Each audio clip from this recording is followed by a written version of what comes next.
Prosecutors say the Massachusetts Air National Guardsman accused of leaking highly classified military documents kept an arsenal of guns and said online that he would like to kill, quote, a ton of people. The postings emerged as prosecutors argued Thursday at a detention hearing that 21-year-old Jack Teixeira should remain in jail for his trial. The judge put off an immediate decision on whether Teixeira should be kept in custody until his trial or released to home confinement or under other conditions. The court filings raise new questions about why Teixeira had such a high security clearance and access to some of the nation's most classified secrets. They said he may still have material that hasn't been released. Defense attorneys argued that Teixeira no longer has access to any top-secret information, and there's no proof he could be seduced to leak information to a foreign adversary. Ukrainian military officials said today that Russia has fired more than 20 cruise missiles and 2 drones at Ukraine in attacks that killed at least 17 people.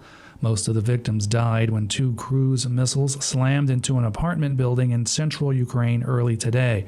More from Feature Story News' Trent Murray in Berlin.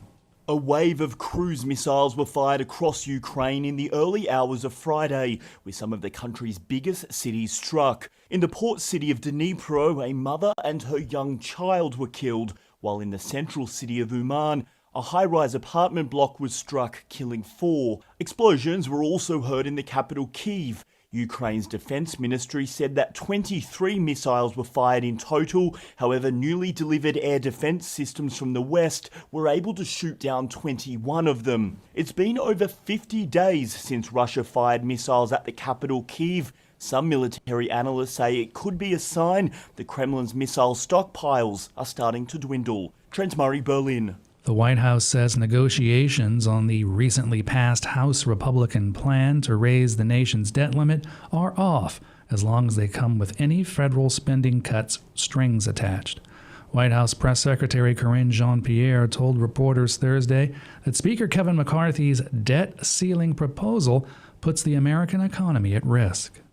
House Republicans are holding the economy hostage, threatening Americans' jobs and retirement savings unless we and the Senate agree on an extreme MAGA wish list of slashing education, veterans' health care, and Meals on Wheels, taking away health care from millions of Americans, and sending manufacturing jobs overseas. The House Republican plan is the first act in what is expected to be a long summer battle over lifting the nation's borrowing capacity.